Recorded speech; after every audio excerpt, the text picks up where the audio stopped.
yes. Hi, this is Imagination with whatever the fuck this science is. This is my weird shit, and I'm coming to you from the other side of science. All right. So I had a wonderful 6-hour conversation with my marketing person yesterday, and it was like a whole spiritual dissection thing of who do you really want to be? And it was very, very beautiful. And when I was done with it, I was like, oh my God, I'm a nerd. Now I know I'm a nerd, but there's knowing you're a nerd and knowing you're a nerd. And this is a story, so you're going to get a story, so deal with it. So here's what happened. No, there's no back.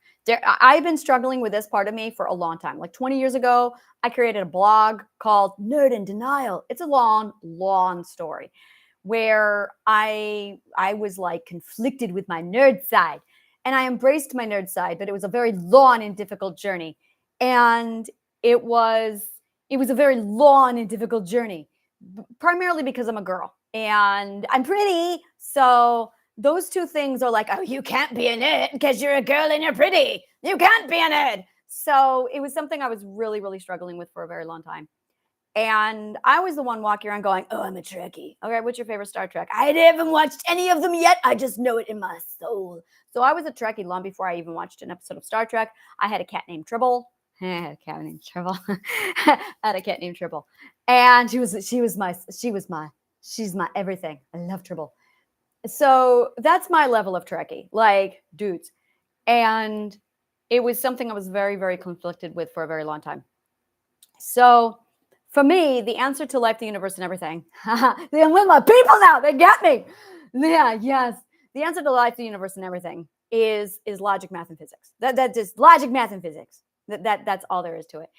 And I oh my God, I couldn't function. I was the fucking nerd who took Douglas Adams, and I had a highlighter, and I highlighted the fuck out of that book, and I had like tabs all over the place in that book. I had like constant references, and I was like drawing connections, and I was finding code in it. I was having so much fun with it. He leaves codes and riddles in his books. And so I was decoding Douglas Adams. And when I was like that's my brain. That's how it I was the person when I was 4, when I saw music, I went, oh, physics. I sat underneath grand pianos my whole life, just absorbing the frequency of music. And for me, I saw math, I saw physics. That's all it is to me. And that's just how my brain is wired. But I'm a girl. So I went through a really, really hard time with, oh no, you can't be a nerd because you're pretty and you're female. So it was a really, really hard thing to overcome. And it was actually Walter's fault. I was watching Fringe. And this is like a year ago. This is December of last year. I was watching Fringe, and that was my massive, oh my God, I'm a scientist. And I had all these weird quirks about me that I just thought were I'm really fucked up. I had no idea that it was traits of a scientist. I had like 4 whiteboards. I have an obsession with whiteboards. I have box of notebooks where I keep my nerds, or keep my notes. I have beautiful mind happened in my bedroom every day. It was like books all over the place, papers, graphs, data sheets. I was 12, and I created an entire genetic code of cat behavior along with corresponding genetics of pattern, coat pattern, and from feral over to tame, tracking over 60 cats of 5 generations and their whole. I had a flow chart. This is data I accomplished when I was 12. And I summarized my research project as watching the trauma behavior unfold over generations of cats. That's what I did. This is how I spent my childhood. And I have a severe obsession with algorithms, formula. Like if I don't have a formula, I can't do it. If I don't have a formula, I don't understand it. So it was, and I thought this was just weird. I just thought this was me. And if it wasn't logical, I could not comprehend it. Like Spock became my role model. And I actually achieved the status of pure logic for about 10 years, to the point where I had totally dissociated and I had absolutely no emotional because, hey, emotions were illogical, I thought. Turns out Spock is illogical and emotions are highly logical. So once I fixed all of that logic and I sorted out myself, I realized, oh, look at that. The subconscious mind runs on an algorithm. So of course I tracked the data of the subconscious mind for a very long time. And I studied pretty much everything. And then I integrated it all. And when I did that, I went, oh my God, I found the other side of biology. There's another side of biology. Like there's biology, and then there's like 4 sciences after biology. So I went through all of those as well. And then there's a language that unfolds. And it's like, I'm going to say it's like DNA, but it's not at all DNA, of course, because DNA lives inside a chromosome. This lives inside your subconscious mind. So it's like the subconscious mind's DNA. So it's a lot like that. Oh my God, it feels so good to talk to people. Oh my God, it feels so good. So I basically noticed that there was a pattern. and I noticed that the Fibonacci sequence is inside the pattern. It's 1/4 of the pattern. And I went, look at that. There's like 3 other patterns that are corresponding with the Fibonacci sequence. So I was able to break all of this down, and I found an algorithm. And when I discovered this algorithm, I was able to line it up to cell mitosis, cell apoptosis, which is actually 1 and 2 parts of the code. And then I noticed that plant fertilization has it. I noticed it's in biology. I noticed it's in chemistry. I noticed it's all over the fuck place. And I noticed, of course, it's in the subconscious mind. So I broke the code of the subconscious mind, fixed my own mind, and I created a prosthetic subconscious mind. This is how I cured my mental illness. And I uploaded that thing into my brain, and it literally overnight cured most of my mental illnesses. All I had to do was tweak my AIDNS every night. Yeah, it's called the AIDNS. It's the Abstract Interdimensional Navigational System. And it's like 5 components all integrated into one great whole. It's like a cog in a machine. It's exactly like 5 cogs. And I built a clock for the brain. So I put that thing inside of my brain using logical code and upload, identical to what you would use to recode a computer. Basically, I reformatted my brain. That's what I did. I hit reformat on my brain. And because I found the code. And I went, oh my God, you just reformat the brain and the brain works. Imagine that. Turns out it's a sequence. So I used math to figure out the brain, and I went, well, here you go. You just apply math to everything, and everything's easy. And scientists are going, well, yeah, no fucking shit. And I had no idea I was a scientist. So here I am with Walter watching Fringe, and I'm like, oh my God, Walter does that. I do that. Walter's a scientist. Am I a scientist? So around the 4th data point, around the 4th scientist behavior, I started to realize another pattern of, oh my God, I have the same characteristics as Walter. Oh, Walter found me. He was my spirit animal. And I started to notice a lot of similarities, way too many constants to go, okay, that's definitely a common denominator. I can do something about this. So that was my massive, there was a moment in Fringe where I just paused the show and sobbed because I realized, oh my God, I am a scientist. I have been a scientist all of my life. And now the nerd thing makes sense. Now my passion for Star Wars, Star Trek, all of that shit makes sense. Marvel, it goes on. It goes on. Like Iron Man and I have a thing. It's a thing. And it just unfolded from there. The whole thing just completely my people.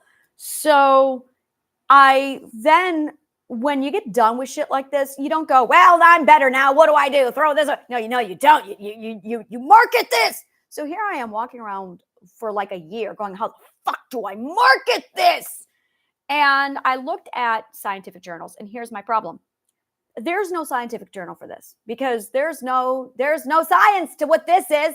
It's the other side of science. So I found a new science, and it's basically an integration of all the sciences and the arts and linguistics. It's all of everything. We call this philosophy, but it's like philosophy on steroids. It's like souped up philosophy. There's no philosophy journals, but it's really not what anyone would think philosophy is because this comes from a completely different logical core. It's a thing.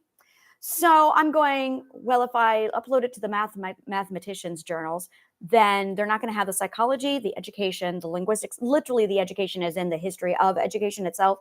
They're not going to have the science of linguistics. They're not going to have the logic. They're not going to have the biology to understand it. So then I thought about putting it in the biology site, but they don't have the psychology. No one has the psychology because psychology is garbage.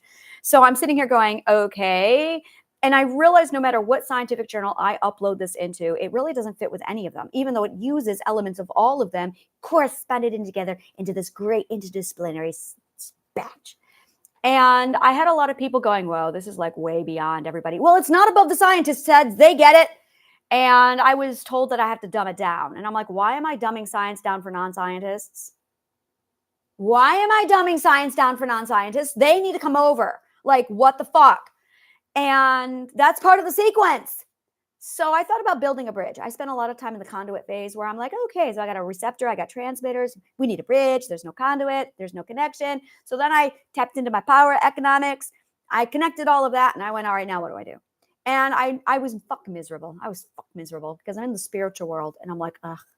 And I felt like Arthur Dent standing around with a bunch of phone sanitizers going, come on, we've got to encourage them to evolve forward. I felt just like that. I felt just like that playing Scrabble with a bunch of Neanderthals. I felt just like that. And I didn't know what to do with it. And I was just miserable.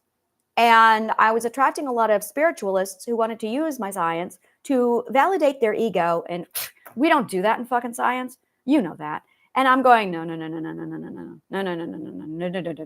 We don't use science for your fucking ego. Ego gets checked at the fucking door. And I couldn't handle it anymore. I couldn't handle it. So I was trying to figure out what the fuck I was going to do. Now, meanwhile, this is the funny part.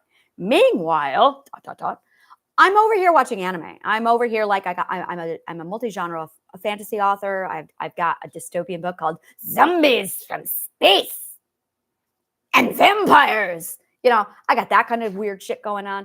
I'm like fusing science into everything I do. And I'm going, who am I? What am I? You know, like, and the amount of nerd references I make on a daily basis, I know they were going over my audience's head going, oh my God, they don't understand 42. They don't understand towels. They don't understand the guide. They don't understand Spock. They don't. And it was just like more and more, just like, ugh. So none of my jokes were landing. And then I would get out of my classes and then I would talk to my nerd friends and we'd like jam on my blacksmithing, my sword collection, my anime, or Skyrim, you know? And I'm just like, what the fuck? What the fuck? I felt lost for a very long time. And I had this meeting last night with someone for like six hours, my marketing, and he ripped it apart. It was beautiful. He was like, he's a master marketer to the point where he says something in a very short period of time and it made sense. Look, Newton, you know, in simplicity, there is truth. He did that. And this is one of my favorites. If you can't explain it simply enough, then you don't understand it well enough. Einstein. So I'm sitting here going, this man was able to articulate so precisely, so beautifully, everything that I needed to hear in like 5 words or less. And I went, well, thank you. You're a master. You know your shit. Okay, I'm sold. And what he did was he stepped into my subconscious mind and he shifted my point of view so that I could see what's been so fucking obvious the whole time. My demographic and my niche are nerds. And I'm like, why the fuck am I not selling to nerds? Nerds already know this shit. I don't have to explain the science to them. They already know it. I can say, okay, it creates the Coriolis effects. Here's the physics guy. Great, you guys, you know what to do. I'm done. I'm like, I don't have to dumb it down because they know the shit. They know the shit. The only difference is I got the good psychology. This is Pythagorean psychology that I use, and I use power economics. And I found physics in the brain. That's what I did. I found physics in the mind. That's what I did. I found physics in the mind. That's what I did. I took physics and logic and math, and I went, oh my God, it corresponds with the algorithm in the subconscious mind. You know, so poof, there you go. Now the subconscious mind worked because it's just a fucking sequence. And if psychologists studied math, logic, and physics, they'd be able to figure out their own fucking profession.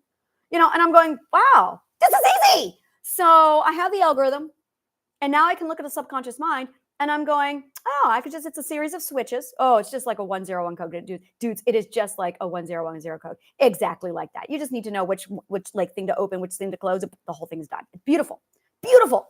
So now I'm like, all right, so I can just walk in, see the corresponding, all right, you got these symptoms. It means that you're over here with the first ethical perspective, clip that switch, and the whole thing works. So the majority of people, nerds, are basically first ethical perspectives. It means you're stuck. Now that makes sense to me. So I had to translate that for you. So what that basically means is you didn't get the right order of operations when it came to your childhood, early childhood. And as a result, it set off the run 101 switches. And as a result, you went into, we're going to do it. We're going to do it. Basically, it completely created an alternative timeline to put you on 1955. So you're living on 1955 when you should be in 1985. That's what it means. Oh my God, you understand me. Thank you. Like, this is where I needed to be. So I'm sitting here making references about flux capacitors, and no one can understand me over in the spiritual world. And I'm like, oh my God, I'm going to go crazy here. And I spent more time trying to translate the basic science over into spirituality terms, and I just couldn't do it anymore. I'm like, no, I quit. No. If one more person hands me one more fucking chakra stone, I'm going to shove it up their ass. Oh, yeah. Science, people, science. Oh, I couldn't handle it anymore. And I've got this like 10% hippie. I'm a hippie, but I'm not that kind of hippie. I'm a science hippie. And I'll tell you, being a science hippie is fucking hard. So I'm like 10% hippie and 90% nerd. And I shrugged. That's what I did. I shrugged. I went, fuck this shit. I shrugged. I jumped over. I said, fuck it. I'm going to build a conduit bridge. Fine. But I'm going to build it from the scientist side. So the scientists can go over there and they can try translating this for the hippies. Because I can't do it anymore. I'm all hippied out. And I'm supposed to be integrating the world. And I'm like, I know I'm supposed to be integrating the world. But my God, when they are so illiterate in science and they can't even understand the language. So I need to just step into this world for a very long time and brainstorm in the laboratory and figure shit out. So, hi, I'm Anna Imagination. I got some really weird shit happening. And my really weird shit is literally, there's no name for this shit yet. So I call it whatever the fuck this science is. And when you look at the way education is, you have an entire, it's literally a sequence. You're supposed to learn, everything is sequential. Everything is sequential. Education is not an exception to this rule. Everything is sequential. Plato figured this out. Pythagoras knew this. So they put it in the order of operations in which you're supposed to learn. Yeah, genius, right? Look at it's sequential. Let's put it in order. So they did. This is all Pythagoras did in his life, was put this in the right order of operations. And then the dumb fuck non-scientist decided to completely throw away the entire sequence. So now everyone's stupid. And everyone's going, I don't understand why everyone's stupid. And it's like, because you fucked up the sequence, dumbasses. You got to put the sequence back. So the sequence is art, music. Music's on dance. And then you've got art, which is drawing, painting, sculpting. And then you have reading, writing, arithmetic. So you can see where they already messed up the first two parts of the sequence. And then after reading, writing, arithmetic, you go into theater, stage, drama, poetry. And now you're getting into Greek theater stage for a very strategic purpose. And then after that, you get into my favorite, linguistics, logic, and math. That's my happy place. Linguistic, logic, and math. That's where I live. That's the conduit. That's the thing that brings it all together. And then after that, you get into physics and then chemistry. Ontology. So it goes physics, ontology, and then chemistry. And then after physics, ontology, chemistry, it goes into biology. You integrate it all with biology. So biology is the integration. Let's put it all together. Biologists are really supposed to be adding music and linguistics and art to this whole hodgepodge. It tells you a completely different story when that happens. Now, after you integrate all of this, it unlocks history. And then you have this beautiful ability to use logical code to build everything into the future and everything into the past. And then you can see the entire timeline logically, and it all adds up fucking perfectly to math. It's beautiful. And that gorgeous mathematical formula, that algorithm that I found is identical to all of this. It's beautiful. And it's very simple. It's something I call Plato's point. And then it's your lesser than sign, greater than sign, and then Plato's point. Now, what that translates to is this. Plato's point, disintegration, integration, Plato's point. We're going to do this in chemistry, physics, and biology.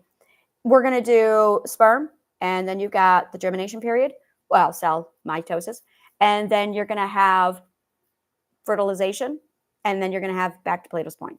Let's put this over in the plant world. You're going to have a seed, and then you're going to have seed germination, then you're going to have growth and fertilization, and then you're going to have a seed again. Turn this over into Fibonacci sequence and mathematics. You're going to have literally love. It's the force. It's the force. Just go with it. It's the force. There's a whole lot of science behind it. I'll explain it later. But it's the force. And then you have the Fibonacci sequence. No, the Fibonacci sequence is over there. You have the Fibonacci sequence of, literally you have disintegration, then the Fibonacci sequence, which is integration. And then you have, let's do the math here for a minute. So it goes, okay, so it's disintegration. So the Fibonacci sequence is disintegration. Then you have integration, which is the reverse of Fibonacci sequence. And then you have back to love. Now, part of that process is the 12 ethics and then the 4 cardinal values because they've integrated. And then you're back to love again, which is the force, which is unified theory. So all of this just merges together. It's beautiful. And same thing, you have cell mitosis, then you have cell apoptosis, and then you're back to the disintegration of, well, whatever you need. So, well, cell apoptosis and then cell mitosis. So there's a lot of order of operations, and there's a whole lot of chain reactions happening. This is chain reaction science, basically. And once you know the formula, you literally can see it in everywhere. Music, you have a tonic, and then you have the whole composition, and then you have the tonic again. It's over and over again, and it's in everything. So, of course, it's in psychology, and of course, it's in education. The whole thing just kept coming back around itself over and over again. And the more you know about the sequence, the more you can literally navigate your life to wherever the hell you want to go. It's beautiful. So trying to market this thing is a fucking bitch. But more importantly, trying to market this thing that doesn't even have a name yet is even harder. And if I were to, and the problem is I keep integrating. So every time I think I've got this figured out, I integrate and I go, oh no, I just summarized it even more. So I get a name and then I summarize it and I'm like, I know. So I had all of these 6 languages, which is the academic disciplines. And every one of these 6 languages has 3 subgenres to it. So there's really 18 studies of academic discipline. You integrate all of those and now you get biology. You integrate all of that and now you get history. You integrate that and now you get philosophy. You do it one more time and you get education. You do it one more time and you get story. So I'm at story now. Now, it was around the time that I got education and story. I'm like 4 levels now above biology. And I'm going, whoa, I know what that is. And it's magic. I found the science of magic. It's on the other side of science. Like real magic. Like I'm looking at the logical code of how to break down spellcraft using linguistics and logic. And I'm going, oh, and I'm at the very fucking preliminary stages of being able to translate that into actual spell work, which actually corresponds with logic, math, and physics, which also corresponds with energy, frequency, and the subconscious mind. But you got to know psychology in order to understand it. You got to know linguistics and logic in order to understand that. It's really fucking awesome. And you have to know story in order to understand that. So story is actually what leads into magic. Now, this is really fucking advanced shit. You can't do this without knowing linguistics, logic, math, physics, ontology, chemistry, biology, and a whole lot of fucking calculus, which is why I can only start to see the beginning of it is because I'm in the process of reverse engineering mathematics. So I've got all this shit happening. And immediately one of the things that I noticed is how much the non-scientists really fucked up the sequence. Bottom line, that's really what this comes down to is you got a sequence and the non-scientists who know nothing about math fucked up the sequence. I'll tell you what they did. They took the algebra out of algebra. That's really what happened is when you're studying mathematics, there's no algebra actually being applied to algebra. So I put it back. I created a course called Mathematics Demystified, and it's literally all the corrected logical fallacies with all of the science put back into mathematics. So there's not algebra and sequencing inside mathematics. They literally took out the sequencing of math. They took out the sequencing of math. Who does that? Not mathematicians, which tells me educators built mathematics and not mathematicians. But mathematicians really need linguistics because then they would understand that the language is not quite matching up in a lot of places. So, and this is where it gets into a problem is linguistics is a science, but linguists don't know this. So they're trying to do a science without any science. And no one is studying logic, which is like everything. It's the heart of all. It is the heart. Logic is the heart. So I have linguistics, I have logic, and I'm putting all this together and I'm going, all right, sequence, let's fix this thing. Now, here's the beautiful thing. Whatever you put in your mind gets uploaded into your mind, and then you can think. But if you're not putting it in the right sequence, you're not going to be thinking in the right sequence. So now you're thinking out of order, which is why you're confused. This is so fucking simple. There you go. That's the problem with the world. Is you did not learn the sequence in the right sequence. So now you've got a whole lot of things that are out of sequence messing up the physics in your brain. That's what's going on. Your physics isn't working because it's out of sequence. You can't get momentum if you don't have force moving the energy. Like, that's the kind of shit that I do. So once I realized that the subconscious mind runs on physics, which is not fucking hard, it's like, oh, you're just gonna plug it in, look at those math sequence, momentum uses the energy to, okay, this makes sense now. And once I was able to shuffle all of that around, oh my God, did it fucking fix my brain. I mean, in 1 year, it fixed all of my fucking problems. Now, my problems were not little problems. I had like all mental illness, all of them, except schizophrenia. I I had multiple personality disorder. I had borderline personality disorder. I had the big fucking ones. The ones that they said, these are incurable. You're going to be on medication for 20 years. Expect to have therapy for the rest of your life. I don't know. That sounds like a scam. Like you're just trying to get my money for the rest of my life while you keep me fucking sick and on meds. That's what it sounds like. How about if you do some fucking science and actually fix my fucking brain? No, they wouldn't do that. They just wanted to keep me sick. So I came off the meds after 3 years. I completely abandoned their fucking garbage. And the only thing that even had a fraction of any kind of credibility to it was, ironically, the one thing that wasn't even made by a psychologist, which is called the 5 stages of grief, which was actually invented by a non-psychologist, and also cognitive behavioral therapy, which is a basic psychologist way of saying it's math. That was funny to me, is when I was studying mathematics and I went, wait a minute, this is just problem solving logic and this isn't what the fuck is this shit? So cognitive behavioral therapy is psych garble for math. And I went, okay, so it's math, but here's the thing, cognitive behavioral therapy doesn't have any logic in it. That's DBT. And I'm going, wait a minute, so they just added logic to the math? Go figure. So they just added logic to the math and now you got DBT? What kind of a scam are these fucking assholes running anyway?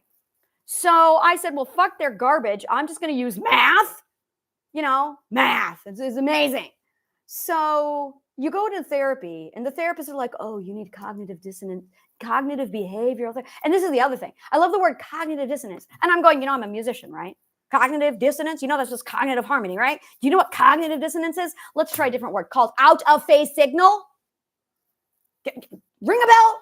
No, they're not physicists. So they don't know anything about out-of-phase signals. So I'm going, okay, so you take a music term to reference frequency about physics, and then you call it cognitive dissonance, while you're ignoring the fact that that's cognitive harmony, which is actually frequency, which is actually physics, and it's just called out-of-phase signals. Why don't you research in-phase signals so you can understand how frequency works so you can put the frequency back? Ironically, that ties a lot into ADHD, because what happens when you take energy and you compress it? You start to shake. So after I picked up all of CERN and slapped it over the head with psychology, I went, okay, we got to figure shit out. This is just, so I threw all of the Freudian garbage out because, okay, there's plenty of evidence that Freud was schizophrenic. And all of psychology is built on a dude trying to figure out his own schizophrenia. So I went, all right, let's do actual science. So I created my own scientific method, which is identical to the real scientific method, except I have more steps. My steps, one moment. My steps, I have something to say. My steps prevent confirmed bias from occurring. That's the difference. And it uses the Fibonacci sequence. So I have my scientific method, which is completely, not really. It is pretty much, it is scientific method with more steps.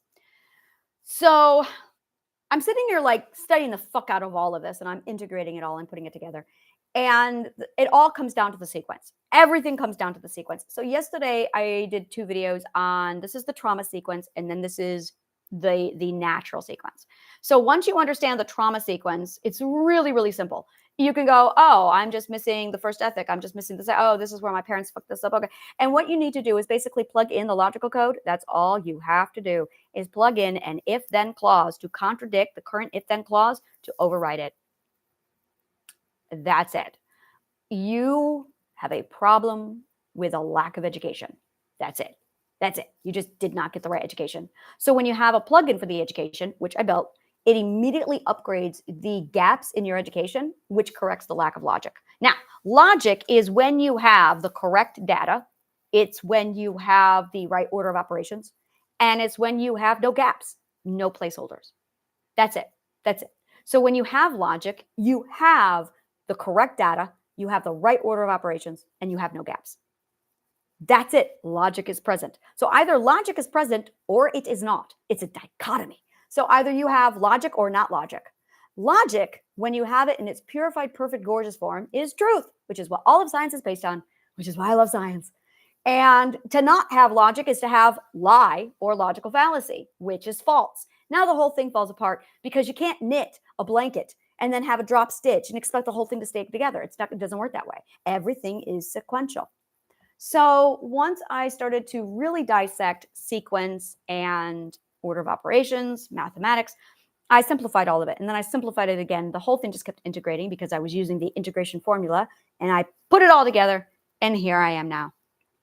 So then I talked to my marketing person, and he says to me, why aren't you like marketing to the nerds? Why am I not marketing to the nerds? I wouldn't have to translate. I don't have to dumb it down. I can be me and I'll be understood. I'm a nerd. I've read like every fucking fantasy you could possibly think of. I'm a Tolkienite. I'm a Whovian. This is fucking amazing. And I'm just going, why the fuck did I think about this? And it's because I spent the last 4 years hanging around a bunch of hippies thinking, oh my God, these are my people. Yes, they were part of me. They were like 10% of me. But then I got all hippied out and I went, all right, I'm all done with this. I need some fucking science here. And so I can't handle it anymore. So I then got to a point where I'm like, what do I do with all this? This is like really fucking intense shit. And I have all of the data on my website, onitimagination.com, and it's literally all the fuck science. It's everything. It's all my math, logic, physics. You can just go through it, and it shows all of it in corresponding sequence to show you why, how, what, where all of this fucking works. And it's not complex. It's okay. The AI-DNS is fuck complex. The AI-DNS is really fucking complex, but the components of the AI-DNS are really simple. It's not complex. The components are really simple. The components are really, really simple. Like the 12 ethical perspectives are really fucking simple. And that's the Fibonacci sequence. So I cherry picked basically the best of psychology, which was like four items, and they were all from philosophers. And then I threw the rest of psychology away because that's toilet paper. And then I went to Pythagoras because he has his shit figured out. And then I found the algorithm that he built, that he gave to Plato, that taught me. And I went, okay, so I'll just restore Plato's algorithm. So I took Plato's algorithm after I followed it and unlocked my awesome brain. And I'm like, well, there you go. That's it. So this is my story. Now, the whole process of applying it to your life, and this is it right here, is there's science over here. And this has been a big problem with every scientist, is how do I apply this to my life? This is a big deal. This is like the biggest challenge that every person has had, is how the fuck do you apply this shit to the real world? I call it formula living. Now, my brain doesn't work any other way. It's formula living. So I can tell you how I do it. I can tell you what the formulas are. I have a formula for everything. There's a problem. Oh, here's the formula. Easy peasy. People will ask me about, well, is there an easy way? Oh, yeah, it's called science. It's math and physics. That's the easy way. The hard way is no math and physics. Imagine this. This is what I love. This is my favorite analogy. Is you got a wagon, and imagine it's like the year 5th BC. Oh, let's go back. Let's 10,000 BC. And you got a box, and you're trying to get your box with your cart across the road, and the road is bumpy. And you think, you know what? There's a lot of friction here. How about if we use a wheel? So you build a wheel and an axis, and you get a circle. And you decide, you know what? Maybe a square is not the best fucking design for a wheel. So you use physics to carve out the square, or geometry. You use geometry, engineering, and physics. And you realize, oh, gee, maybe I should turn my square wheel into a circle. And then you put the circle wheel on the cart, and then it rolls. That is suddenly easier than dragging this massive square across the road. Kind of like when you're building a pyramid and you've got this giant fucking huge stone, 8 billion ton square. Now you can drag it, or you can put it on a bunch of roller logs and use physics. That's easy. Wheels are easy because it's physics. So you got a lot of people using square wheels in their brains. That's the problem. You got no physics in your car. That's your problem. I see what your problem is. You got an engine, but there's no physics. You just need some physics in your engine. So when you put physics in your engine, it gets really easy.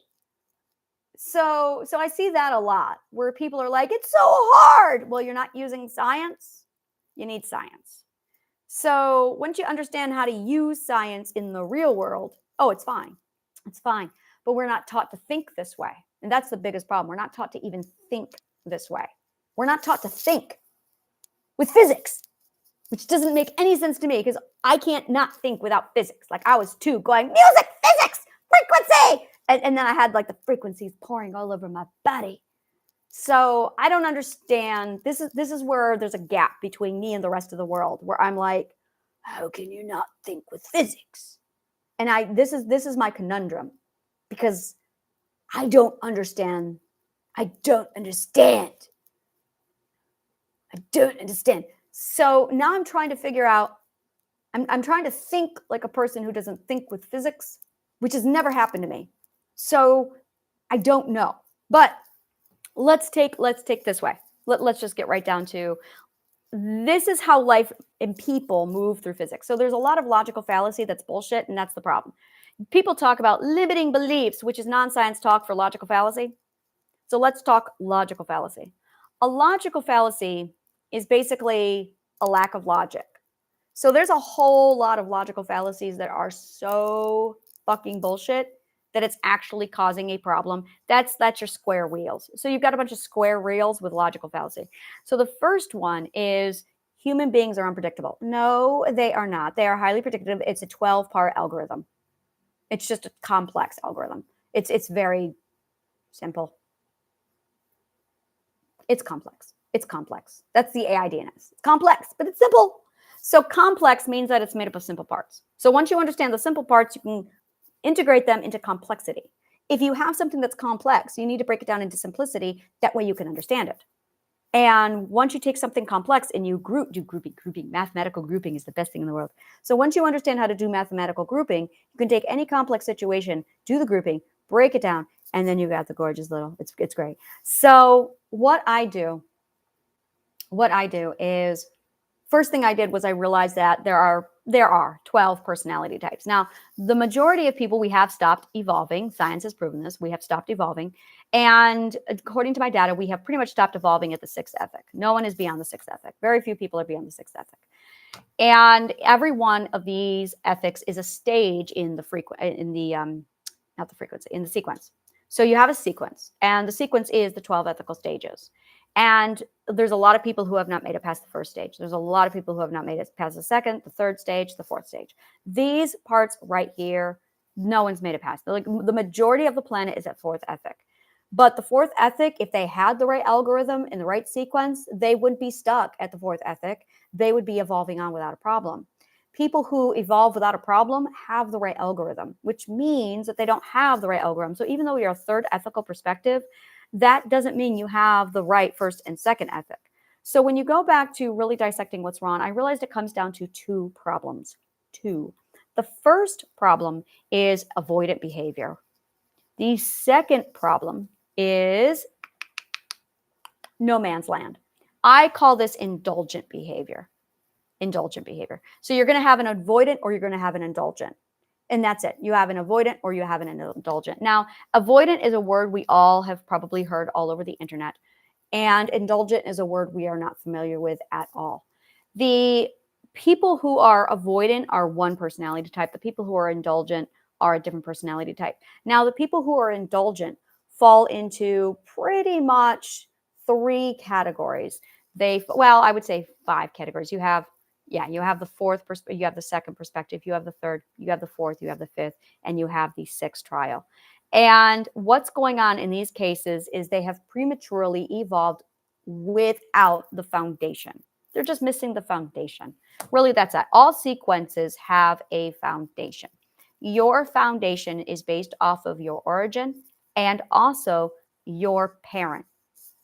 So your origin and your parent and everything between origin and parent is absolutely a part of you.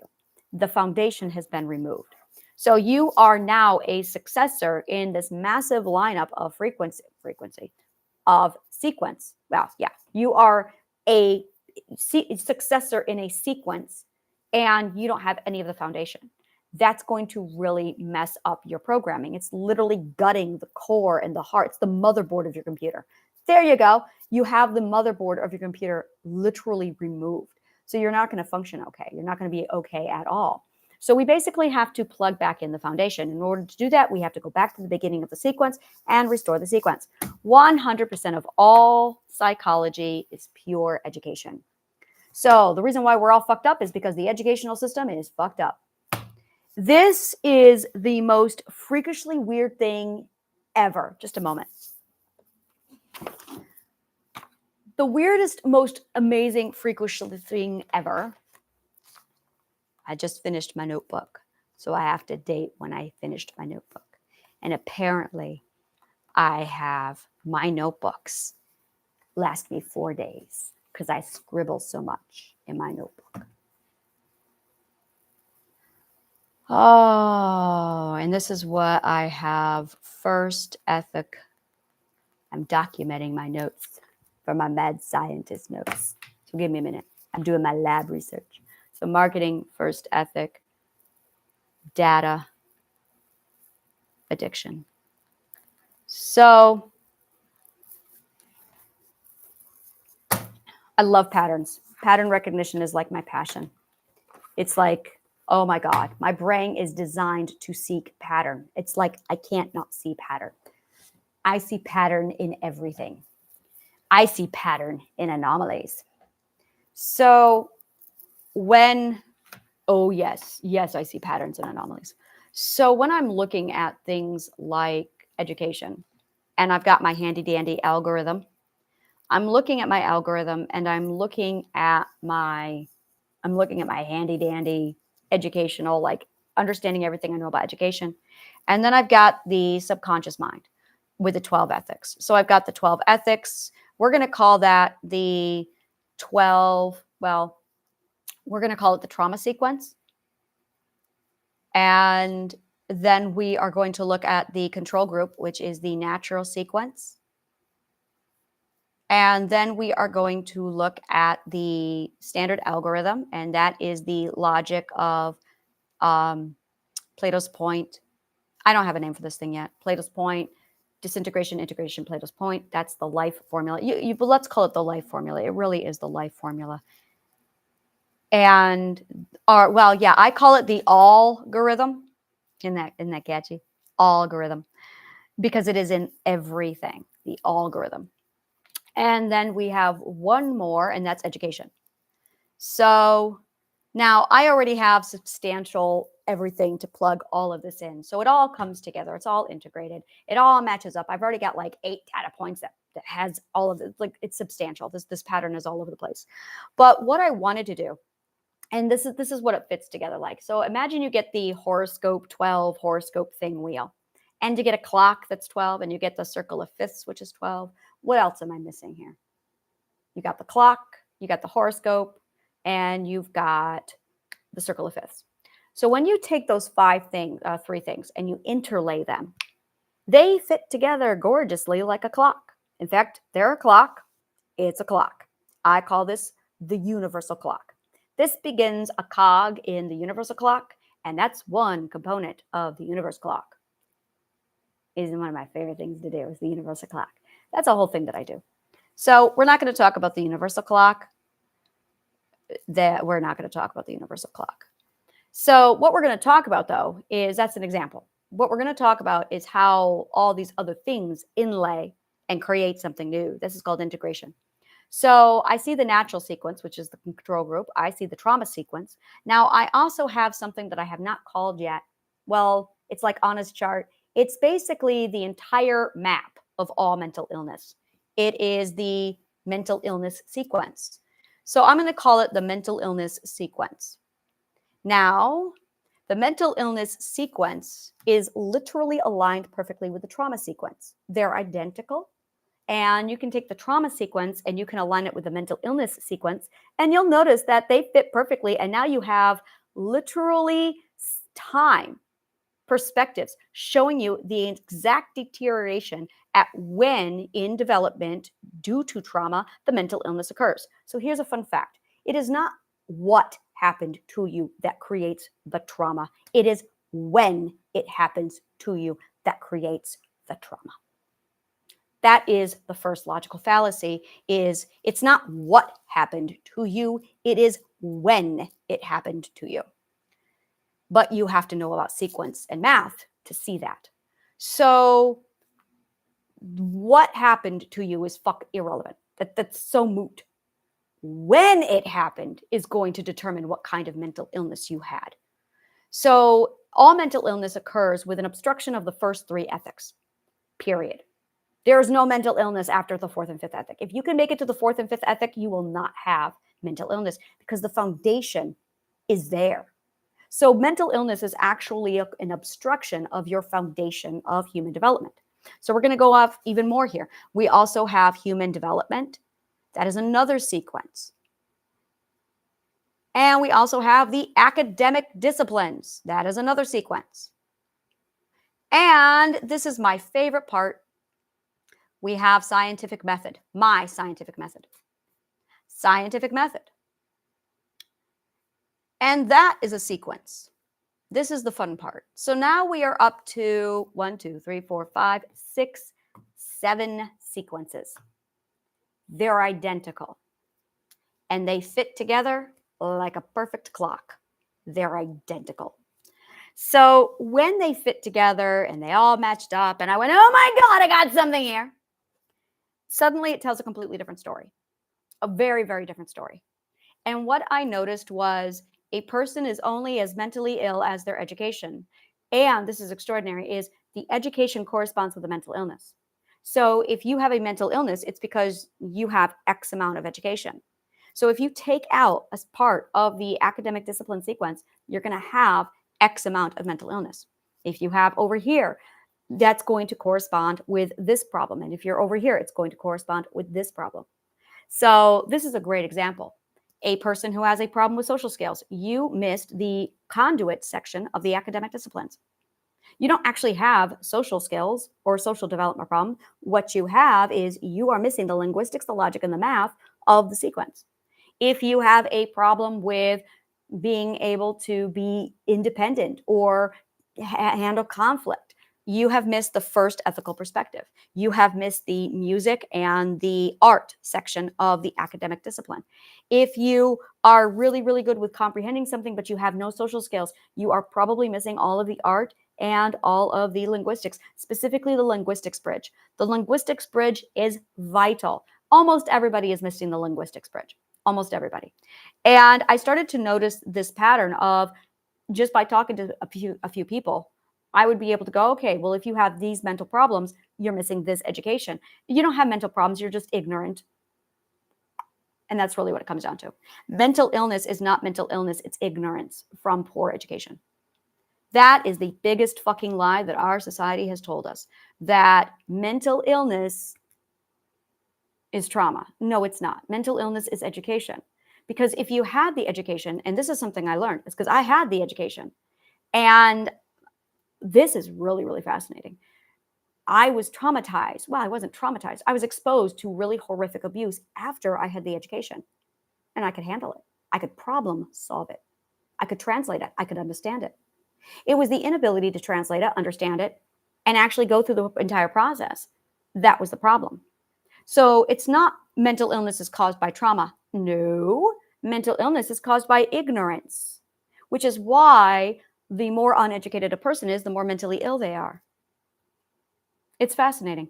Here's the other thing I noticed was there's two kinds of education. There's the garbage shit education, which is what you get. And then there's real education. This is called knowledge. This is called information. We are in an information age. Oh, there's no knowledge in this shit. It's garbage.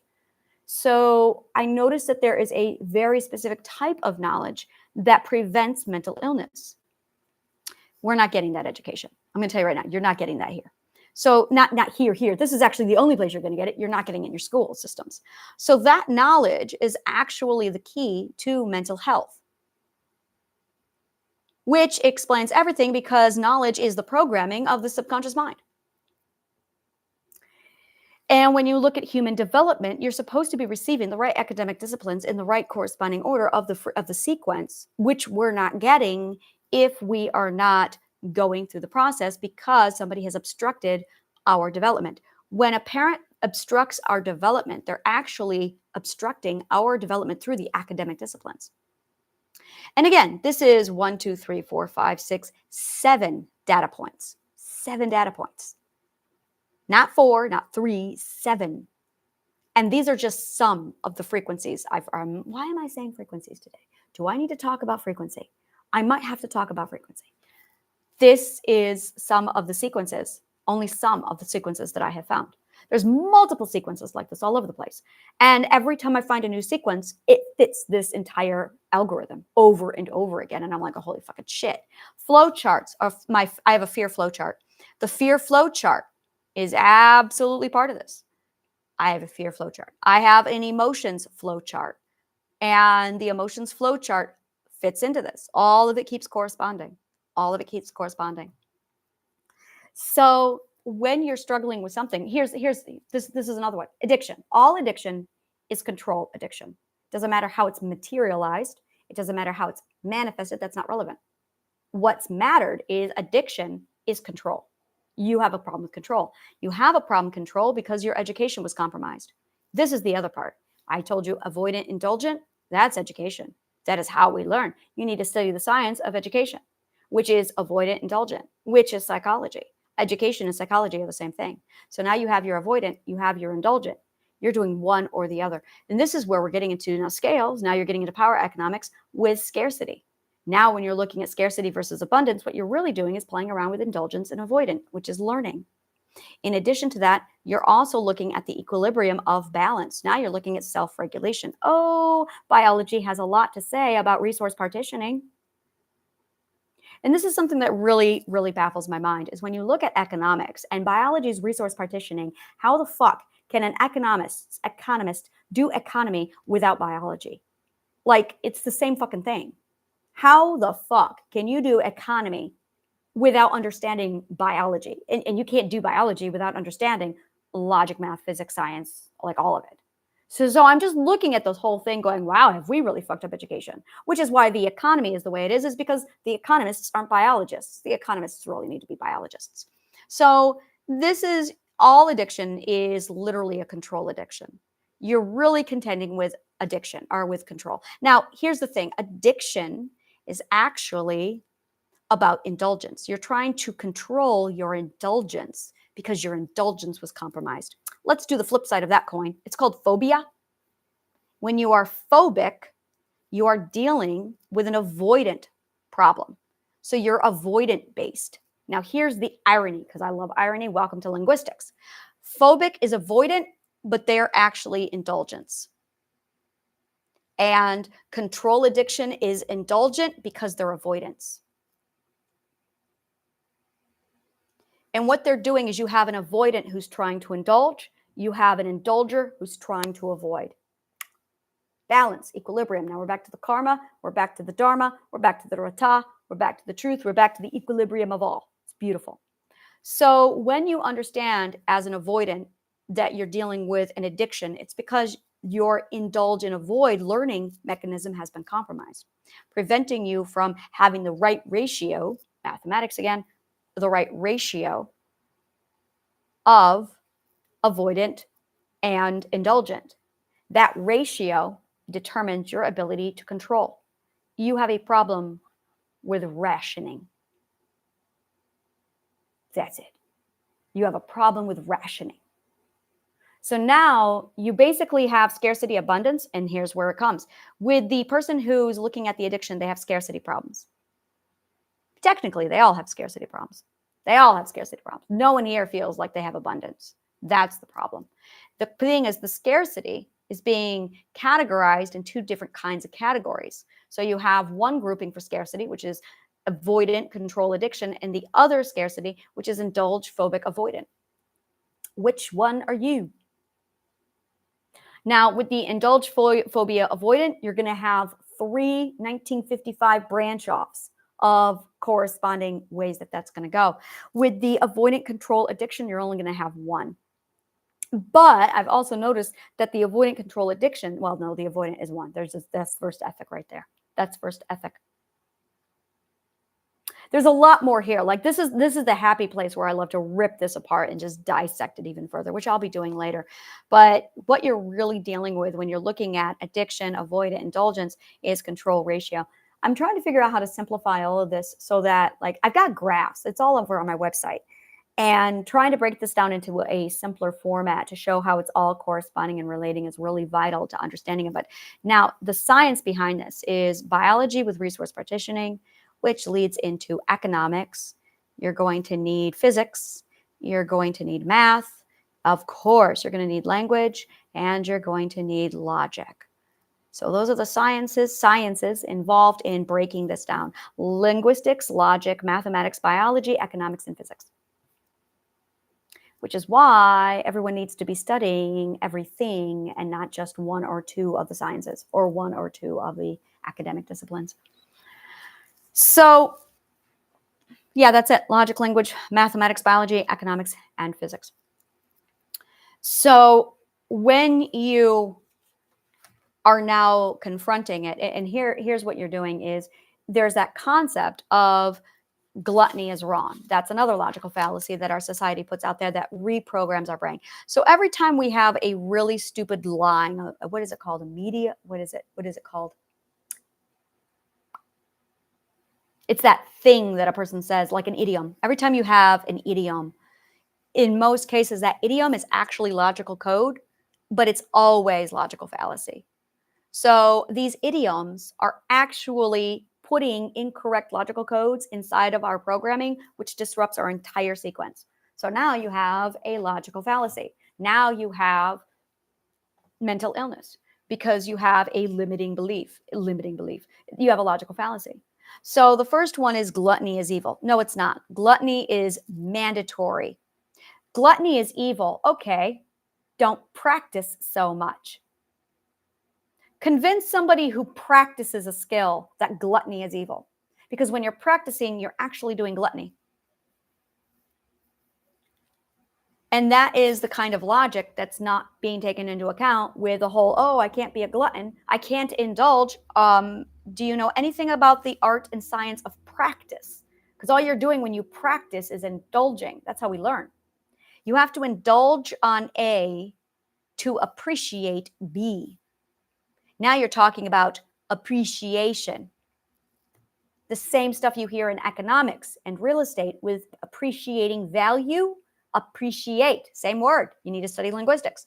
So you have indulge A, you have appreciation, and you cannot get appreciation without indulgence. You can't. You need abundance. Now let's turn this all over to biology.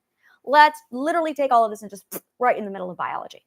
So let's say you have this very abundant festival. You have a very abundant harvest. Now, what happens in biology when you have abundance? Pregnancy. It's called a balanced ecosystem, isn't it? Now you have a balanced and healthy, flourishing ecosystem. You are not going to get a good ecosystem with balance if you have scarcity. You're not. You're going to need abundance. What's the core of abundance? Gluttony. You see how society fucked us up? So we really need to change our attitude about gluttony.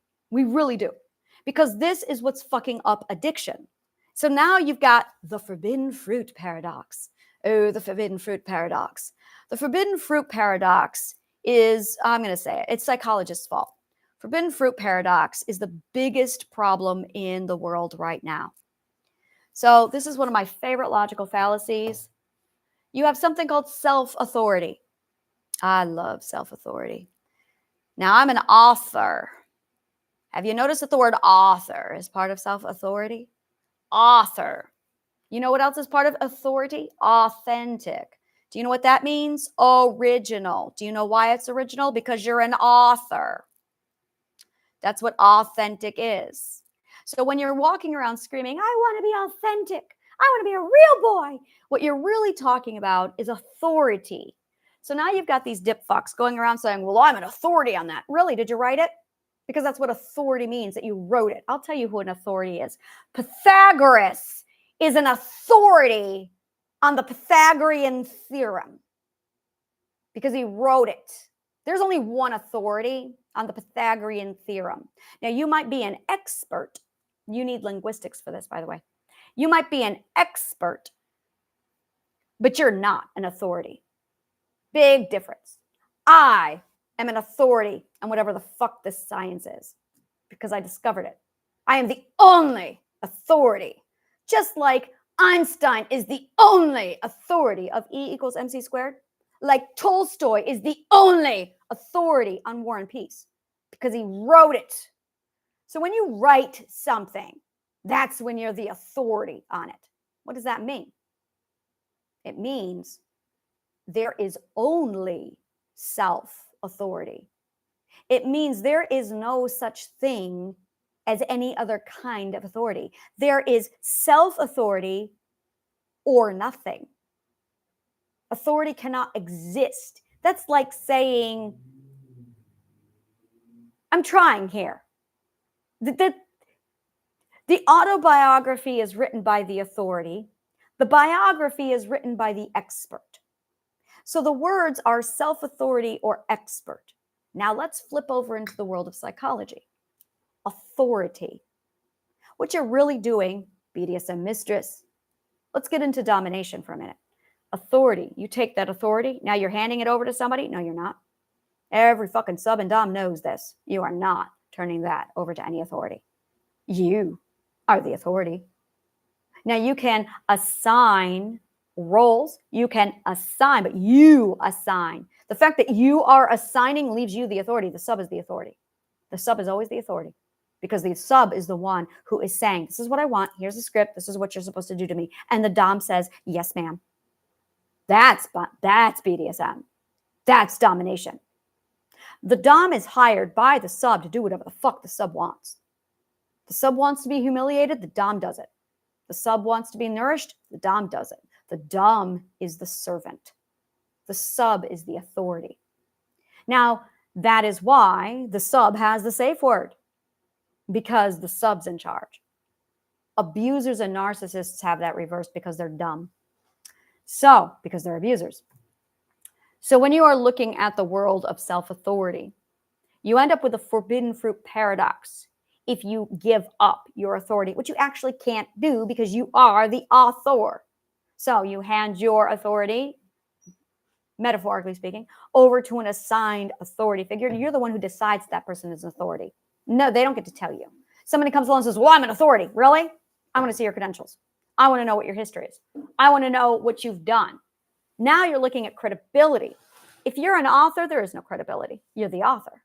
You don't need any more credibility. You're the fucking author. So you have credibility. Now, if you're the self-author, what you're looking at is, here's the fucking truth. Here's the logic, math, physics. But if you're the expert, now you're going to need credibility because you haven't written jack and fucking shit. You're an expert. You have done fucking nothing. You're a teacher. You're just a messenger. So now the expert has to prove that they're an expert with credentials. But when you're an author, you don't need credentials. Hey, I fucking wrote the book on it. Here's the fucking math. Like, okay, all right, the math has spoken. Logic, math, physics, that's all you need. Now you're an author because you've translated it right out of Mother Nature and you've said, look what I found. I'm the discoverer. That's why we call it the Hudson River. Now you get into naming rights. This is the most beautiful thing I love, is naming rights go to the author, hence Pythagorean theorem. The expert has to trademark. That's the difference. The expert has to trademark and copyright. The author gets naming rights. Big difference. This is actually something in the legal world where I've been round around with people where they're going, oh my God, you got to trademark it. I'm the author. I'm the author. I don't get to trademark it. I got naming rights. Boom. Imagination science. Naming. I'm signing it. I signed it. That's why that's Pythagorean theorem. Okay, he signed it. See the difference? Big difference. Big difference. Einstein. Here you go. Newton's laws of physics. Newton did not write the laws of physics. He translated them from Mother Nature. Mother Nature wrote them. But he signed it because he found it, because he's the author. Now, you can be an expert on Newton. You can be an expert on gravity, but you are not the author. Newton, because he signed it. That's why it's Newton's laws of physics. He signed it. So I'm signing the shit. That's why it's called whatever the fuck the science is. I'm signing it. Not every day you find a new science. You find a new science. You're like, oh yeah, I'm totally signing this thing. I have no idea what the fuck it is, but I'm signing it. Actually, I named it after Pythagoras in ode to him. So I call it Pythagorean psychology. But that was one of them. And then I got power economics. I got a whole, I don't know. I got to a point where I'm like, well, this is something new and I have no idea what the fuck it is. And I have no idea what the fuck it is. I would call it life science, which is kind of like what biology is. But so like I said, I'm kind of at an impasse. I'll call it imagination science. So you get all of this shit together. You're looking at the difference between self-authority and expert. Now, when you have this, well, we're going to call it a logical fallacy. Now you're going, oh my God, I've lost my authority. Not really. Now here's the paradox. It works like this. I want to go to the park. Well, you have to ask permission. Okay. I want to make a decision on my own to go to the park. Oh, well, somebody has to give you that permission. Now, are you really the author if you have to ask permission for your own authority? And that's the question. Are you really the author if you have to ask permission for authority? So now we've got it in our heads that we can't make a decision. We can't think for ourselves because we're not authorized to think for the self. And that's what this is really about. Are you authorized to think? That's the question. Are you authorized to think? See, the forbidden fruit paradox creates this problem. I believe that I have ABC mental illness. Well, are you authorized? It's my fucking brain. Oh, this I went rounds with. I had these dipshits telling me I had bipolar. I did not have bipolar. You know nothing about fuck psychology. I do not have bipolar. I don't give a shit. I don't believe in diagnosis. So I'm going, yeah, I do not have fucking bipolar. My psychologist said, oh, yeah, I don't believe you have bipolar. Well, but the psychiatrist did. He only spent 15 minutes with me, and he was literally my rapist doppelganger. So that's definitely enough information to tell, oh, fuck that shit. So I'm sitting here looking at this going, yeah, I think I'm qualified to think for myself. Oh, well, you don't have the degree. Well, no one has the degree because that's garbage, and Freudian psychology is shit. So is anyone really an author of Freudian psychology? Because that's fucking garbage. So the question really is, do you have the ability to diagnose yourself? Well, it's your brain. It's your fucking brain. And it's not, and this is it right here, is you're the one who has to figure this shit out. And the minute you have an authority telling you that you can't think for yourself, now you've got to wait for the authority to give you permission to use your own brain. So here's the paradox. When you are waiting for the permission to use your own brain, I need the authority to be an author. There is no authority to be an author. You choose to take the authority back for yourself. But because we have the forbidden fruit paradox, compliments of the psychology field who put it in place, now you've got authorities going, oh, no, you're not authorized to make a decision over your own mind. Well, who the fuck are you to make a decision over my mind? Well, I've got a degree. You've got a degree in garbage. So who are you to make a decision over my own mind? I'm going to tell you a story. There's this dude. This dude was he was a kid and he made a mistake. He decided to go rob a store. When he robbed this store, he was advised by his attorney to go with the insanity plea. So he decided to go with the insanity plea. He went with the insanity plea. What are you doing? When he went with the insanity plea, they decided in his favor, okay, you're insane. So they locked him up for all eternity. After about a year, he realized, wow, I fucked this up. So he tried to reverse it. He confessed the truth and said, look, my attorney told me to do ABC. Psychologists are pulling this kind of shit. Oh, he's got this kind of disease. He's got this kind of disease. He's been in prison now for 40 years. Instead of 5 years, he's been in a different kind of prison for eternity. And no matter how sane he is, they've got a diagnosis for his sanity. Psychology is fucking garbage. I have read so many articles on this man. I have done so much research following his story. He is trapped in a prison going, I'm fucking saying, I followed the advice of my dumbass attorney. Psychologists, oh no. You've got a degree in, oh, my daughter hasn't. So I have something called Anna-isms. This is a good one. Thank you, Liz. I have a thing called Anna-isms where I come up with a really good line and I collect them and I'm going to have them on mugs. And my daughter just heard me say something and she came running in like, this is it, an automism. You've got a degree in garbage. That's it. You've got a degree in garbage. That's a nice one. Psychology, it's the degree in garbage. So yeah, it's a garbage degree. There's a lot of garbage degrees out there. So when I started to break down the forbidden fruit paradox, now here's the problem. This is where I noticed it. So I'm sitting here in business and I'm like building my business and putting it together. And I'm going through all these business trainings. Business trainings. So when I go to a business training, I'm the person in the back doing the psychoanalysis on the trainer going, interesting. So that's me. Every time I do a business training, I'm actually psychoanalyzing the teacher, analyzing their skill level on whether or not they know what they're fucking talking about, because I know how to do that's education. So I'm combining psychology with education. I'm sitting here going, fascinating. And I'm assessing whether or not they're actually a master. Now, if they're a master, that's when I start paying attention. If they're not a master, I spend the entire time sitting here doing psychoanalysis. So I'm sitting here listening to all these people go, what do you guys call it? It's called imposter syndrome. That's bullshit. Oh, that's the biggest bunch of bullshit. There's no such thing as imposter syndrome. It's forbidden fruit paradox. So then I'm listening to all these dumbasses try and explain dumbassery in their degree in garbage. None of them has any degree, but they're just, and they're like, oh yeah, that's imposter syndrome. And they're sitting there trying to weed it out. And I'm going, that's not imposter syndrome. That is the forbidden fruit paradox. It is I'm waiting for someone to give me the authority to be an author of my own life. That's a forbidden fruit. I can't touch that because an authority did not give me permission to touch the forbidden fruit. So now the self-authority is waiting for the authority to give them permission to have the forbidden fruit. And they're all going, oh yeah, it's imposters. That's not an imposter. An imposter is a narcissist. That's impostery. It's actually called vaunting. Vaunting is impostery. You need linguistics. Vaunting is impostery. Narcissism is imposter syndrome. Forbidden fruit paradox is what people suffer from when they want permission to do something that they don't have the authority on, and they feel like, oh my God, I'm touching the forbidden fruit. Now, let's go over to addiction. The addiction person is the person who has been told, oh, you can't touch this. Oh, now they're going to want it. Because they've been denied it, because they have a deficiency in indulgence, which is part of the learning program. So you have an addiction, indulge.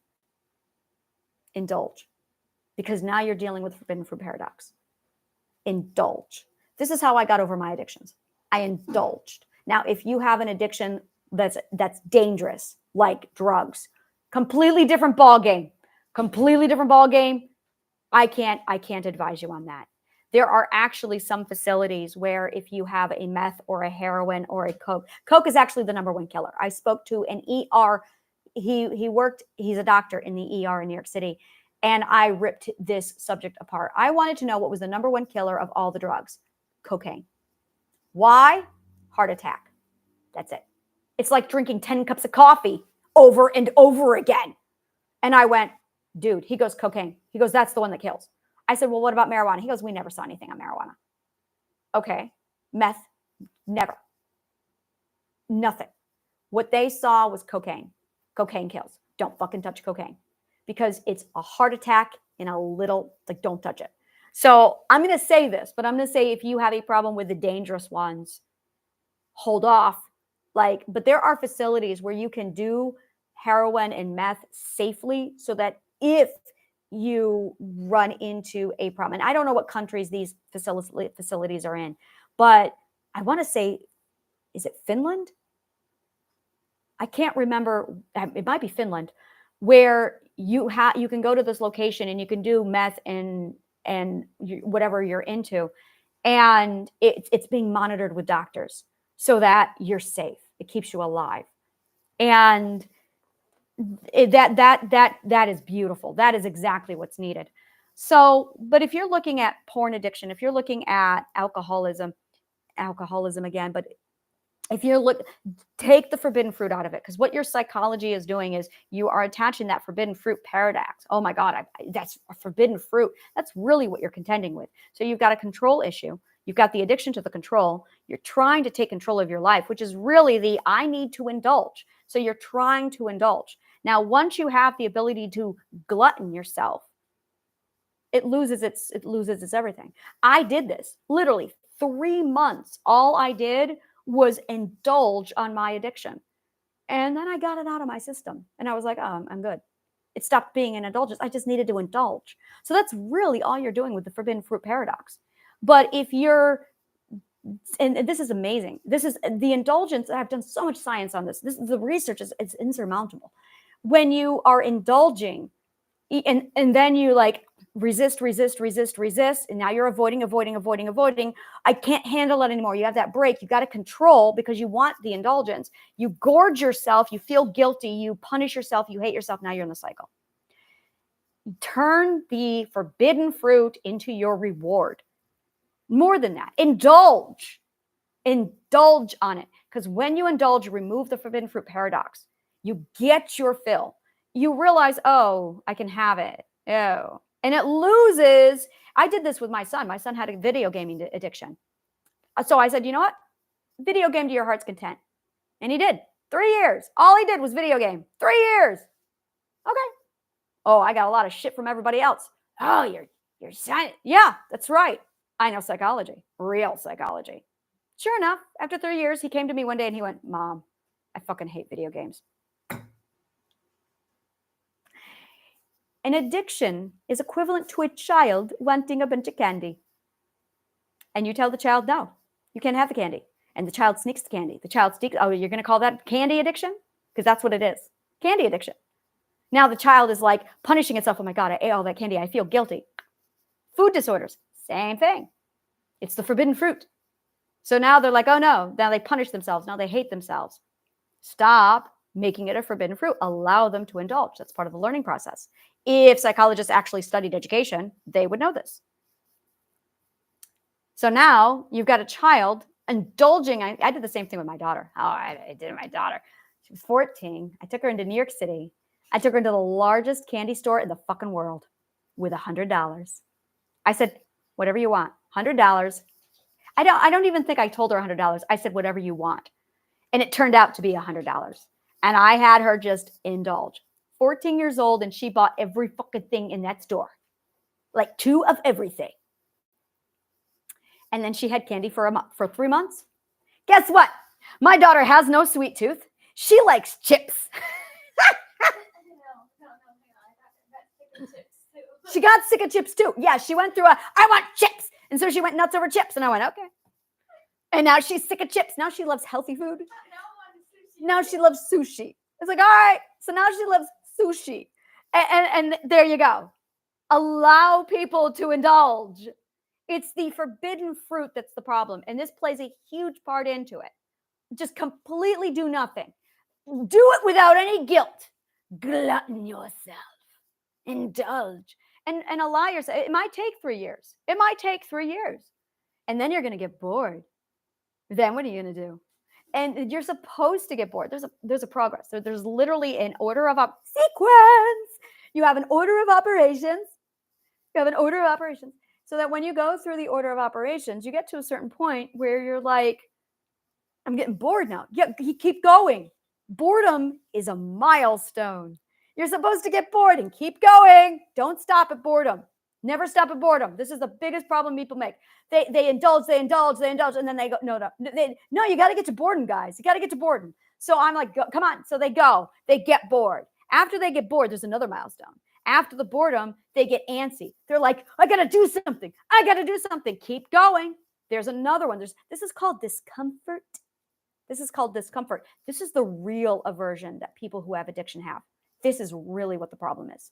This is what they're afraid of, is discomfort. It's right here. This is it. They don't like the discomfort of boredom. They don't like the discomfort. They're afraid of discomfort because they know that fear is on the other side, but they don't know where. And that's what they're afraid of. This is how you figure out where your fear is. Fear is all the way over on the way other side.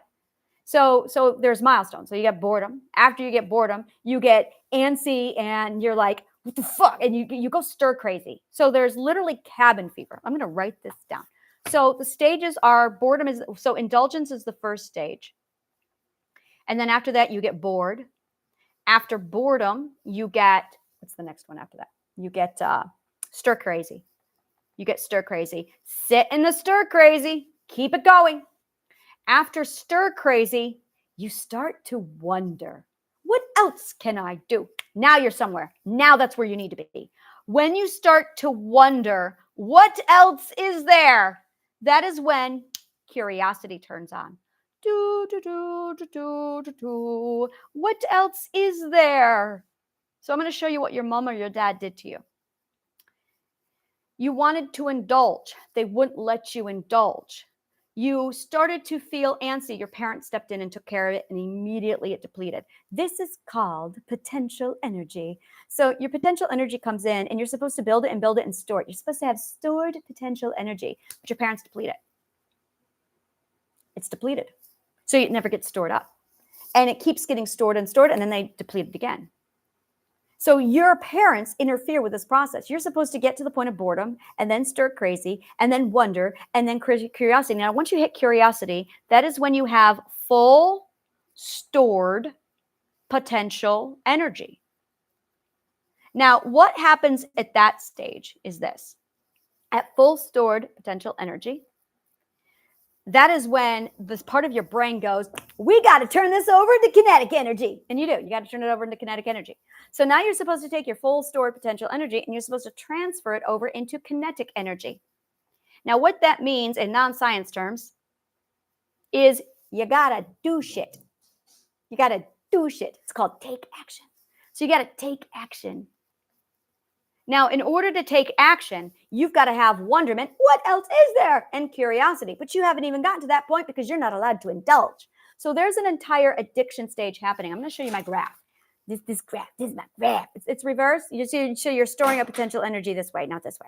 So this right here is where parents fuck this up. This is all parental interference. We're going to call it that. Parental interference. Parental interference. Okay? This is what's going on right here. Now, what this has taught you is that this is bad. Oh, this is a problem because this is where the magic happens. This is where the physics happens. The physics isn't happening. Now you have no momentum. You have no momentum because you're not building up potential energy.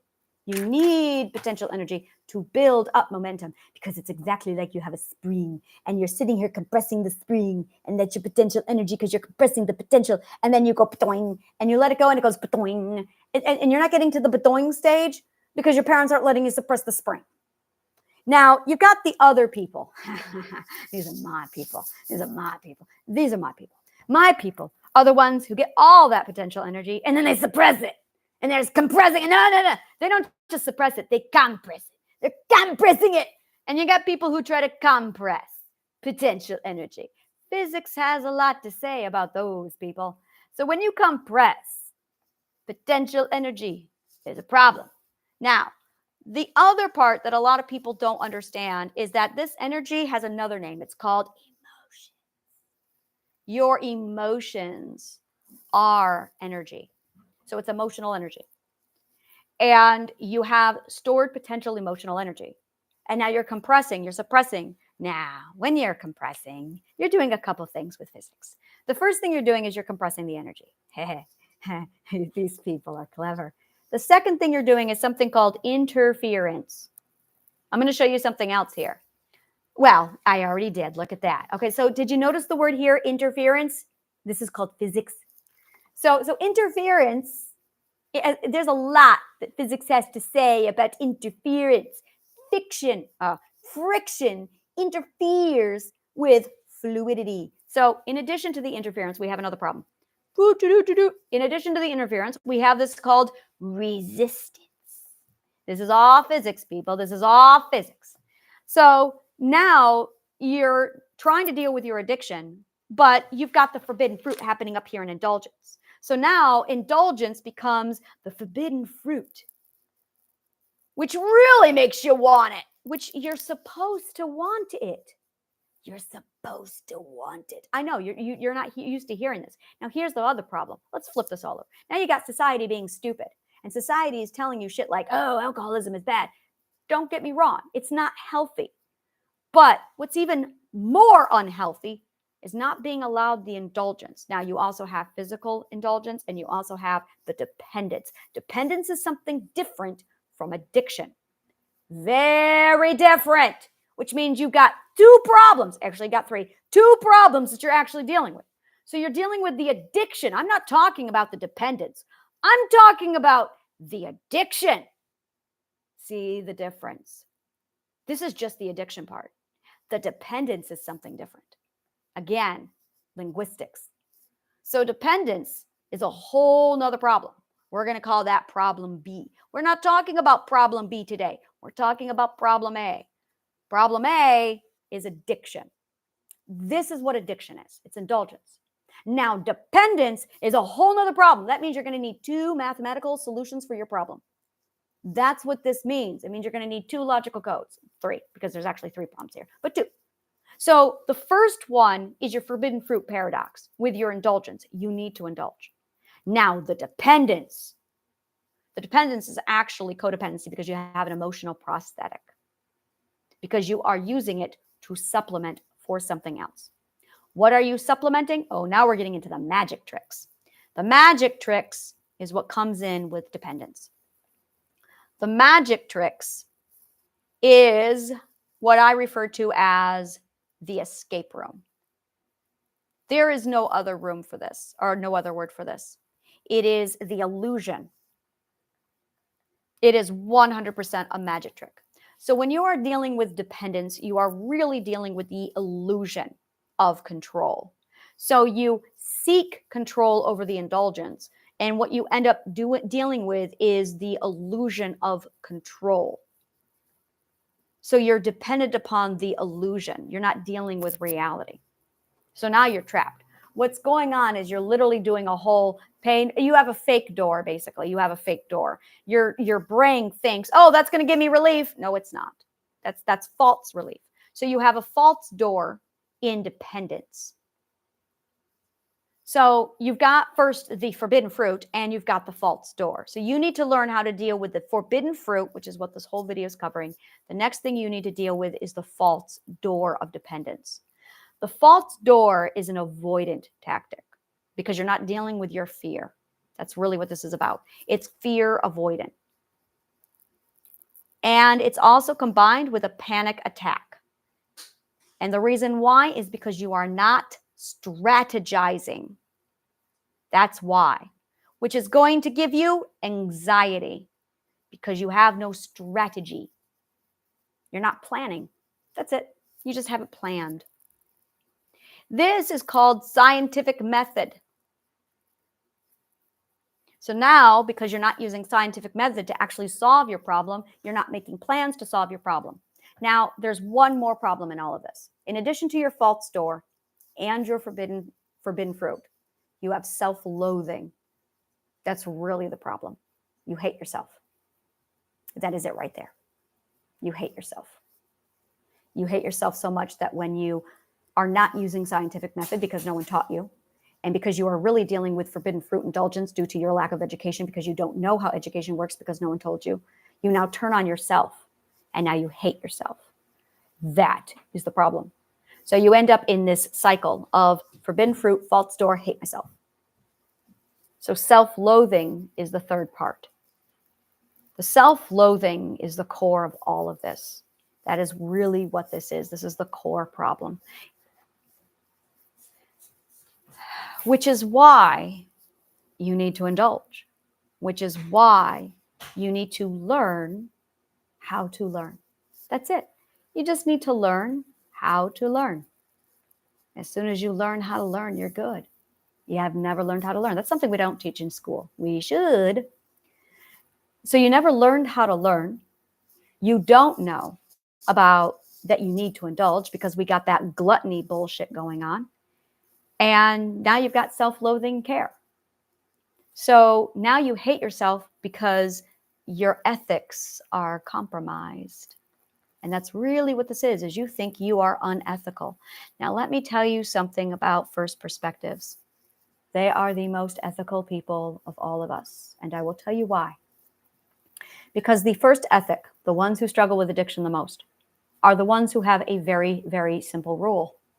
If I cannot be good, guaranteed, then I would sooner die and not live than be unethical. That is the logic of a first ethic. They value being a good person so much that they would sooner not live than be unethical. Now, society tells them that it's unethical to indulge. That's not true.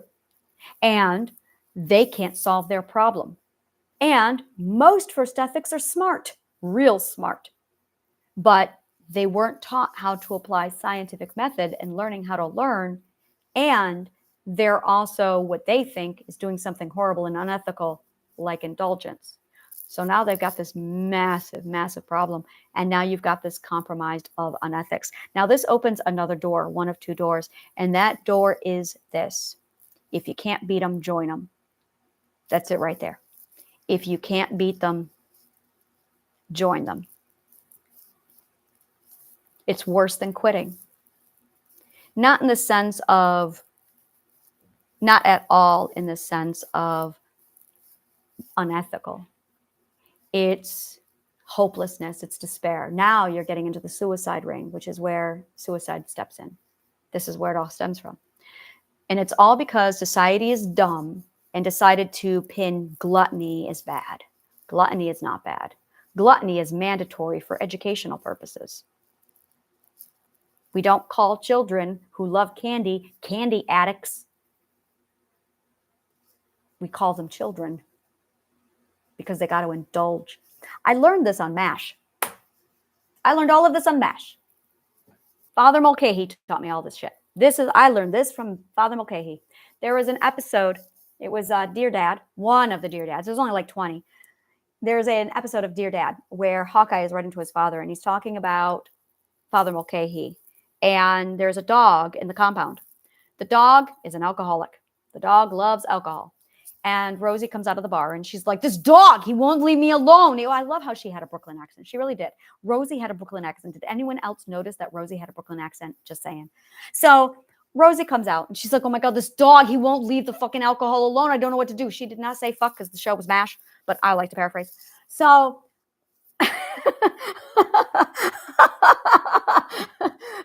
Father Mulcahy steps in and he says, oh, I know how to solve this. He goes, we had a problem with this. I'll show you what to do. So he gets some alcohol out and he pours it into a dog bowl and he let the dog drink to its heart content. That's what he does. He lets the drink dog until he's sick. He lets the dog drink until he's sick.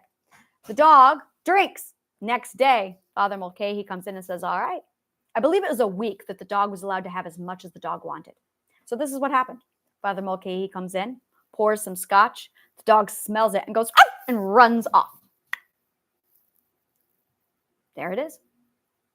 I used the same thing on myself when I needed to cure my addiction. I went, wow, that solved that problem. 3 months and it was done. That was it. So it took the forbidden fruit out of the indulgence. Take the forbidden fruit out of the indulgence. When you take the forbidden fruit out of the indulgence, it's fine. Gluttony is good. It's part of the learning process. It's mandatory. You are not going to learn X unless you indulge on Y. That's the formula. It's math. It says so. You are not going to appreciate Y unless you indulge on X. It's economics.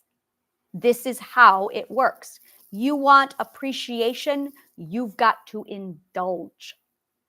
So indulge without guilt, because the guilt is the problem. Don't feel guilty. It's human. It's human. There's nothing wrong with you. You're a human being. You're not a freak. You're not an addict. Oh, I hate that fucking word. You're normal. You're human. Indulge. As I said, if you have a meth, heroin, coke, that's a whole nother level of, that's dangerous. Addicted to danger, now you're talking about risk taking. Now you're talking about the second ethic. This is just the first ethic. Second ethic is a little bit more complicated. No, it's not complicated. It's simple. It's simple. It's simple. I will be breaking that down later. This is the first ethic this is it right here. If you have an addiction to danger, That's a whole nother second ethics. Now you're getting into the indulgers. This is the avoiders. This is exactly how avoidant mindset works. So as far as the dependent goes with the magic trick, now you're getting into narcissism and codependency. And that's really where that sits, is that narcissism, codependency. The heart of that is this. I can't do X. I cannot save myself. That's what that is. I cannot save myself. What is that? What is that? I cannot save myself. What is that really? If you believe you cannot, self-doubt. That's your problem. Why do you have self-doubt? Because you lack proof of concept. You lack proof of concept. Because you've never lived. Because that's not the right graph. Where is my graph? I was on the right page. Because mommy and daddy interfered with the entire process. This is what gives you proof of concept. You have to go through this part to get to this stage. You don't get to this stage. This is where proof of concept is. I'm sorry. You see our curiosity, and then it goes over here, and then you get this right here, right? With the kinetic energy, this right here is where proof of concept occurs. But if you're dealing with an addiction, you're up here at parental interference. That's the problem. And then you probably have parents who are telling you how useless you are. Yeah, parents really fucked this one up, didn't they? First they interfered with you, and then they told you you're useless.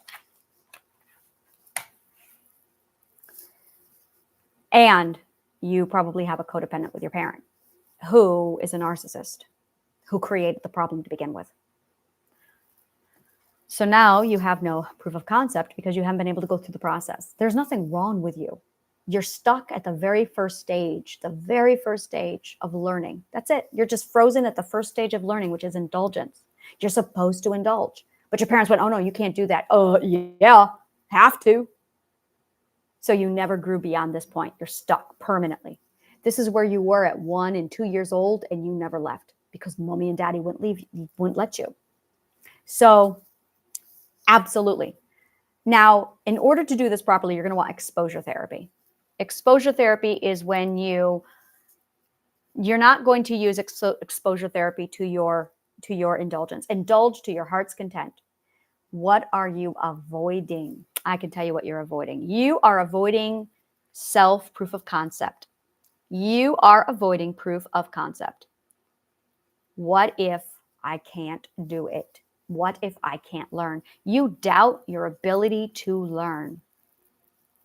Well, you were never taught how to learn. You can learn. You can learn, which is why you don't think you can learn, is because they interfered with your learning process, which is indulgence. So you've never actually been through the learning process ever. You've never been through the learning process. Not because you can't, because mommy and daddy fucked it up for you. The learning process is indulgence. After you indulge, oh, you're fine. Because you're going to get bored. After you get bored, you're going to get stir crazy. Now, this right here is where it takes place. Right here. At the boredom, this is the part that you need to give exposure therapy to. This is the part that might scare you. Most likely, this is the part that scares you. So this right here is the part that you are going to need to make sure that you go through this properly so that you get the right amount of exposure therapy. Don't go into the deep water. Don't jump into the 20-foot pool. You got to show yourself that water isn't scary. And that's really, think of it this way, is you're afraid of water. It's not that you can't swim. It's that you're afraid of water. That's all this is. You can swim. You're just afraid of the water. That's really what you're dealing with, is a fear of the metaphorical water. Fear of water is different. That's all this is. Fear of water. This is everything. Oh, this is everything first ethical perspective. This is it right here. So you got to teach yourself that the water is safe. Slowly, exposure therapy. Allow yourself to get discomfort. The water in this case is discomfort. The discomfort is boredom because your parents never let you experience it. You know there's fear somewhere and you don't know where it is. Fear, and I'll show you where it is. And it's not really fear. Right after curiosity, you're going to have a full potential. And then right here, this is where you are going to have something called vulnerability. And that's really the problem. Now, vulnerability is really different than what people think it is, because no one studied linguistics, so no one really knows what vulnerability is. Vulnerability means exposed, naked. That's what it means. That is exactly what it means. It means no protection. It means sex without a condom. That's what this means.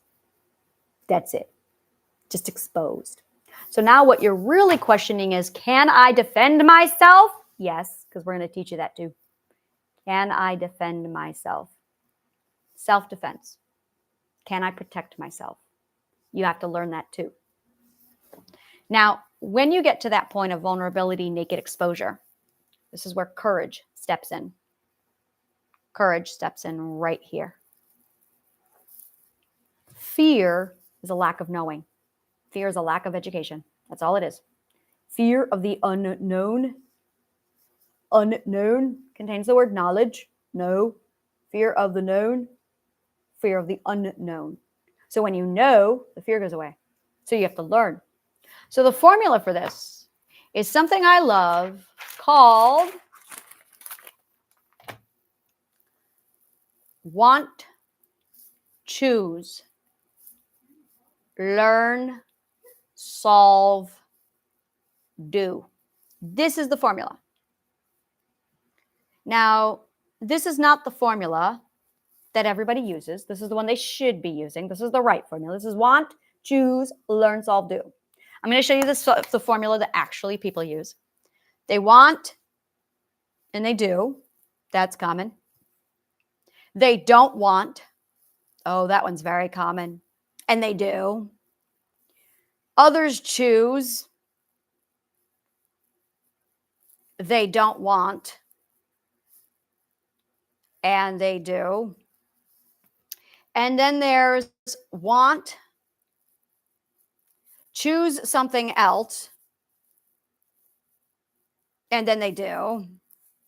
So this is all the other formulas that everyone else uses. So there's want and do. Those are what I call risk takers. Those are our risk takers. Yes, those are our risk takers. I love you people. This is what I had a problem. I want, I'm going to do it. Yeah, not the smartest phase of my life. So you have the want doers. You have the don't want it, but I'm going to do it anyway. Oh, that's a dead end. That's not going to get you anywhere. And then you've got the other choice. I don't want it, but I'll do it. And then you've got, I'm going to choose something else and I'm going to do that. So these are all the other formulas that everybody else is doing. Then there's the other formula. I want, and then it's do nothing or don't do. This is the other one. You see the problem? This is the formula. You got to want it. You got to choose to do it. You got to learn, and then you got to solve, and then you do. That's the formula. So once you learn how to apply that formula to your life, and the anxiety that people usually get when they get to this point is that learn, solve section. It's that learn, solve, and that is the problem. We're back to how much education is part of psychology. There you go. That's it right there. So the learn, the solve is scientific method, but you're going to need to know all the variables, which is the problem, is no one has taught you the variables, which is why you haven't been able to solve the problem, is because you don't have all the variables. So we're going to be covering the variables with you. We're going to be going over everything. It's going to be a whole lot of fun. We're going to have cookies and Kool-Aid. It's going to be a great thing. So there you go. And then we're going to be covering massively in depth the escape room and the dependence, the codependence, and what's going on the other side of narcissism. That is stage 1 of narcissism.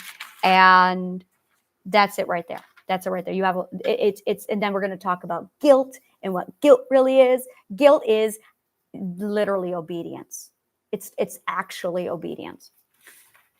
It's like, oh my God, I have guilt. No, it's, oh my God, I didn't obey. Big difference, big difference. So that is the anatomy of addiction.